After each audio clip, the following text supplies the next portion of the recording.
Assalamualaikum anak-anak yang soleh-solehah. Sehat-sehat semua ya. Kali ini Ibu akan membahas materi Bahasa Indonesia KD 3.1, menyimpulkan informasi berdasarkan teks laporan hasil pengamatan yang didengar dan dibaca. Dan KD 4.1 menyajikan simpulan secara lisan dan tulis dari teks laporan hasil pengamatan atau wawancara yang diperkuat oleh bukti. Kali ini kita akan membahas tentang ide pokok. Pengertian ide pokok adalah ide atau gagasan yang menjadi pokok pengembangan dalam suatu paragraf. Ide pokok adalah masalah utama yang dibahas dalam suatu paragraf. Ide pokok disebut juga dengan pokok pikiran, pikiran pokok, gagasan utama, gagasan pokok, dan pikiran utama. Kemudian selanjutnya pengertian dari kalimat utama. Kalimat utama adalah kalimat yang di dalamnya terdapat sebuah ide pokok. Sedangkan pengertian kalimat penjelas adalah kalimat-kalimat yang menjelaskan kalimat utama. Cara menentukan ide pokok ada 3. 1. Mengambil kalimat utama. 2. Dengan menyimpulkan kalimat utama. Dan 3. Dengan menyimpulkan isi dari paragrafnya. Sekarang kita bahas cara menentukan ide pokok dengan mengambil kalimat utama. Perhatikan paragraf di bawah ini. Buah kedondong memiliki berbagai manfaat. Buah ini bisa dijadikan manisan. Buah yang rasanya masam ini juga bisa dijadikan obat batuk dengan cara makan dagingnya yang sudah dilumuri kecap. Kalimat utama paragraf di atas adalah buah kedondong memiliki berbagai manfaat. Ide pokoknya sama dengan kalimat utamanya, sehingga ide pokok dari paragraf tersebut adalah buah kedondong memiliki berbagai manfaat. Cara kedua untuk menentukan ide pokok adalah dengan menyimpulkan kalimat utama. Contohnya, buah kedondong memiliki berbagai manfaat. Buah ini dijadikan untuk bahan rujak. Bisa juga dijadikan manisan. Buah yang rasanya masam ini juga bisa dijadikan obat batuk dengan cara makan dagingnya yang sudah dilumuri kecap. Kalimat utama dari paragraf tersebut adalah buah kedondong memiliki berbagai manfaat. Sedangkan untuk ide pokoknya, manfaat buah kedondong, berbagai manfaat buah kedondong, dan khasiat buah kedondong. Selanjutnya yang terakhir, cara menentukan ide pokok dengan menyimpulkan isi dari paragraf tersebut. Contohnya, ini adalah hewan berkaki 4. Hewan ini termasuk herbivora atau pemakan tumbuh-tumbuhan. Dagingnya menjadi komoditas pokok di Indonesia. Saat hari Idul Adha, hewan ini sering dijadikan hewan kurban. Hewan ini adalah sapi. Kalimat utama dari paragraf tersebut adalah hewan ini adalah sapi. Paragraf di atas membahas tentang ciri-ciri sapi, sehingga ide pokoknya adalah ciri-ciri sapi. Bila kita ingin mengembangkan suatu ide pokok dari suatu paragraf teks atau bacaan, ada 3 cara, yaitu 1. Mencari makna atau maksud dari ide pokok itu sendiri. Yang kedua, membaca kalimat dalam paragraf satu persatu. Dan yang ketiga, menentukan inti paragraf tersebut. Sedangkan untuk membuat kesimpulan, caranya adalah 1. Dengan membaca teks dengan seksama. 2. Menentukan kalimat utama. Dan yang ketiga, membuat kesimpulan dari teks. Kesimpulan harus berupa hasil analisis, menggambarkan isi paragraf, dan berisi hal yang ada di dalam paragraf. Sekarang coba kita perhatikan sama-sama bacaan teks di bawah ini. Kita perhatikan setiap paragrafnya ya anak-anak. Di sini ada bagaimana jagung berkembang biak. Paragraf pertama. Jagung merupakan salah satu tanaman yang dijadikan bahan makanan pokok di berbagai negara, salah satunya di Indonesia. Di Indonesia, penduduk Pulau Madura menjadikan jagung sebagai makanan pokoknya.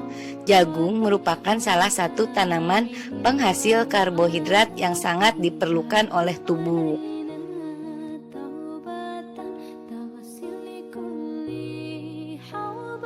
Berikutnya, ini adalah paragraf kedua dan ketiga. Diperhatikan baik-baik ya anak-anak. Dibaca. Bila terlalu cepat, dapat di-pause dulu videonya.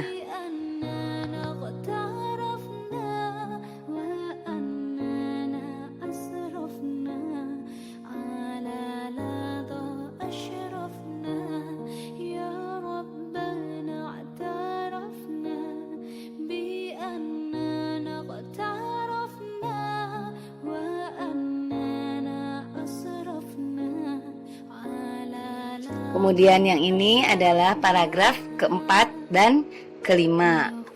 Diperhatikan juga baik-baik ya anak-anak.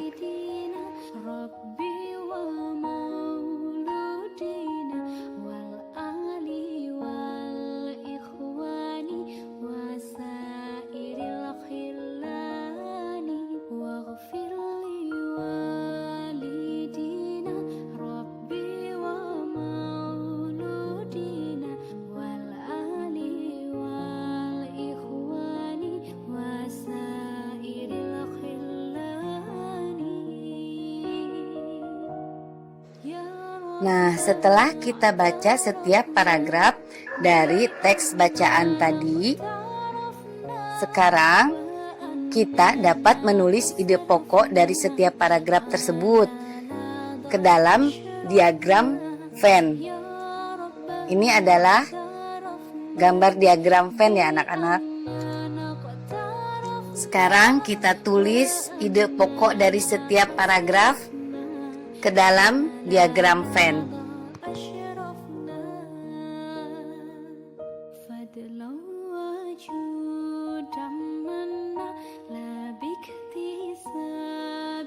Untuk paragraf pertama, tadi Ibu sudah baca ya anak-anak. Ide pokoknya adalah jagung merupakan salah satu tanaman yang dijadikan bahan makanan pokok di berbagai negara, salah satunya Indonesia. Paragraf kedua, seorang petani jagung memulai pembiakan tanamannya dengan menanam biji jagung. Setelah 3-4 hari, bakal tanaman akan muncul di permukaan tanah. Tanaman jagung akan terus tumbuh menjadi besar. 3 hingga 3,5 bulan, buah jagung dapat dipanen oleh petani. Buah jagung yang berbentuk seperti tongkol pada mulanya berupa sekuntum bunga. Maka, ide pokok yang dapat diambil dari paragraf tersebut adalah jagung dikembangbiakan dengan biji.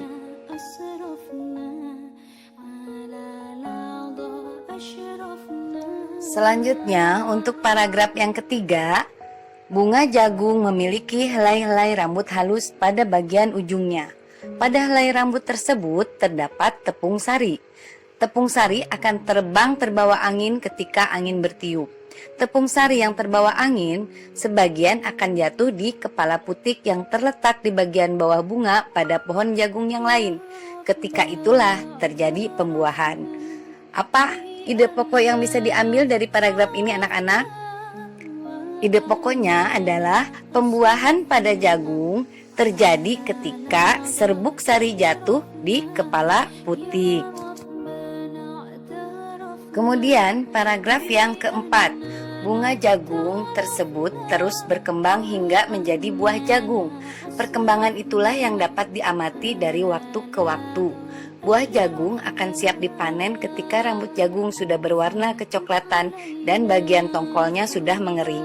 Apabila buah jagung tersebut dikupas, akan memperlihatkan biji jagung yang kekuningan. Bagian yang dimakan oleh manusia adalah biji jagung. Ide pokok untuk paragraf 4 yang dapat kita peroleh yaitu bunga yang sudah mengalami pembuahan akan terus tumbuh dan berkembang menjadi jagung.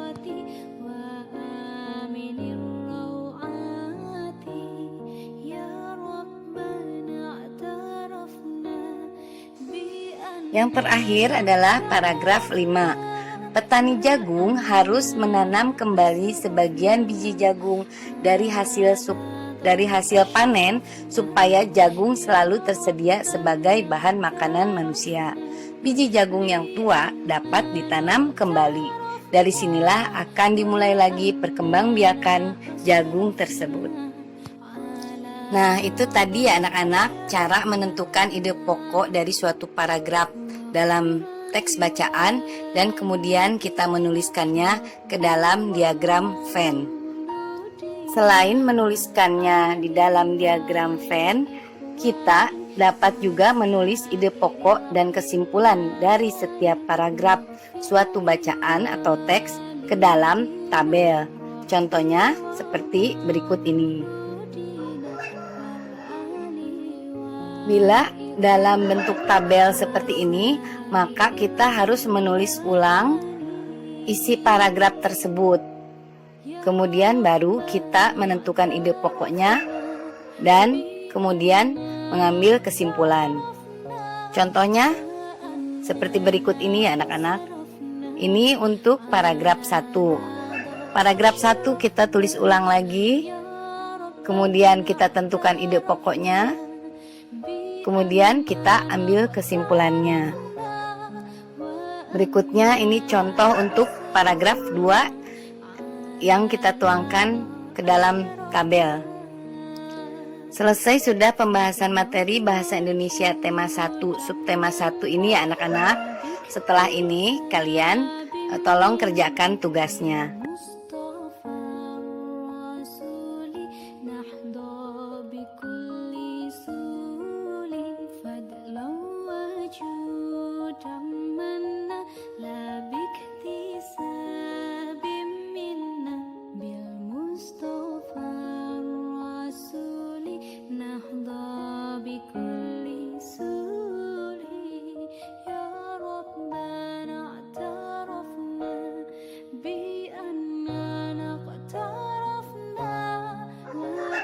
Untuk tugas yang pertama, kalian tuliskan ide pokok dari 5 paragraf teks berikut ini. Teks bacaannya dapat kalian lihat di buku tema 1 halaman 32. Lalu tuliskan ke dalam diagram Venn yang dapat kalian lihat juga di buku tema 1 halaman 33. Bila ada yang belum kalian pahami, kalian bisa mengulang video pembelajarannya atau bisa menanyakan japri ke ibu ya.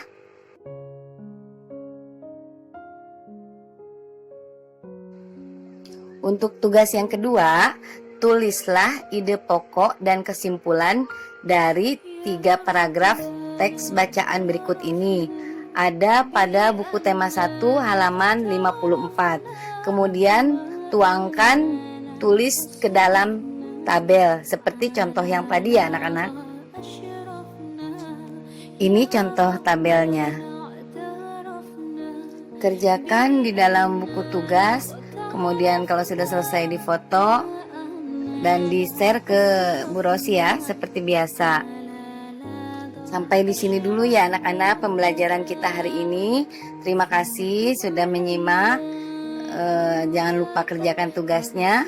Wassalamualaikum warahmatullahi wabarakatuh.